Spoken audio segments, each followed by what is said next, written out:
I got really excited when I heard that the Wachowskis were coming out with another epic sci-fi movie. Then I found out it wasn't a Matrix sequel. I went to the theater like this. So a lot of people may think that the Wachowskis have to redeem themselves. I'm not one of them. While yes, Speed Racer was subpar and the Matrix sequels were so-so, liked them, didn't love them. V for Vendetta was very well written, but I don't think they were resting on their laurels of the original Matrix, which was a groundbreaking film. So now they're tackling a book that some have said is unfilmable. You just can't adapt it. And they're teaming up with another high-paced, energetic director in Tom Tykwer, who did Run Lola Run. So with this directing super team, The Matrix and Run Lola Run, you had to know that they were going to bring a new approach to this film. They were going to try something different. But let's start with what we do know. This film cost a crap load of money. Over $100 million.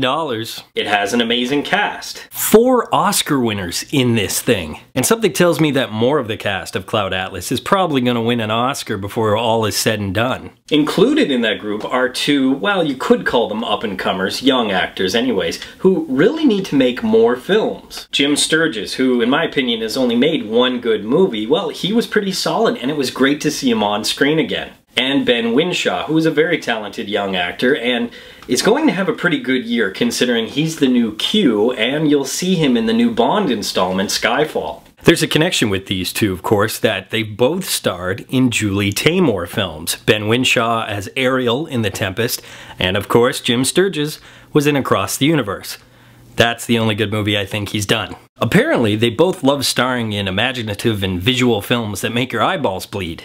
In a good way. The biggest surprise in the cast, though, had to be Hugh Grant, at least for me personally. His characters were some of the best examples of karma and the continuity between the timelines that are apparent in Cloud Atlas. And he's a real monster in a lot of those timelines. Sometimes, literally. Think about that. Hugh Grant was believable as a post-apocalyptic cannibal. He went from rom-coms like 4 Weddings and a Funeral to this. Pardon me, I'm so befuddled and charming, but I was wondering if I could eat your kidney.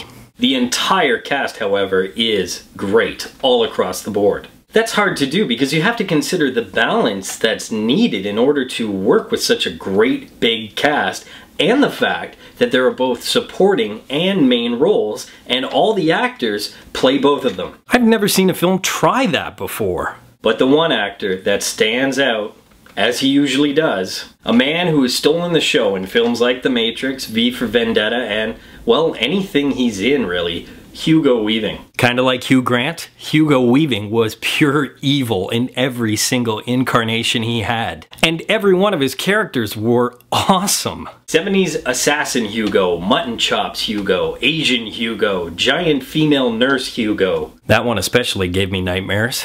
I could not take my eyes off of him when he played Old Georgie, which is the post-apocalyptic version of the devil. This character was so cool to watch. He was like the love child of Toad, Gollum, and Count Orloff. For this unparalleled character actor, a guy who had me glued to the screen once again whenever he was on it, Hugo Weaving is this episode's for the win. But let me reiterate, every single character in this film, every single actor was compelling. And it was great to see how they connected, how karma affected their future incarnations. The several stories and timelines, well, they were compelling as well. It was great to see historical periods that seemed accurate and futures that seemed very believable. Now, I've already heard a lot of backlash over this movie. People have even gone so far as to call it a mess.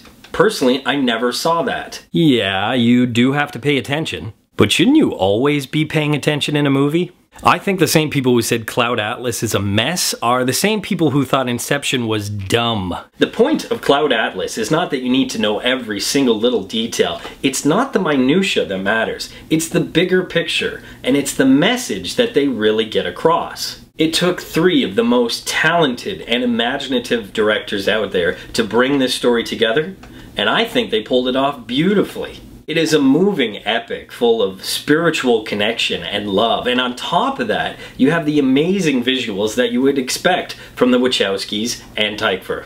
you better believe it's an earn it. Don't listen to the haters, go see it for yourself. I'd even go so far as to say it is one of the most inspiring films I've seen this year. In that sense, it reminded me of The Matrix. It changed the way that I saw film, and that's huge. Poll question time. I haven't done one of these in a very long time, but what movie inspired you personally? Was there a movie that really spoke to you? Was there a movie that opened your eyes? Was there one that changed the way you see the world? Of course, as always, leave your answers in the comment section below. And until next time, school's out.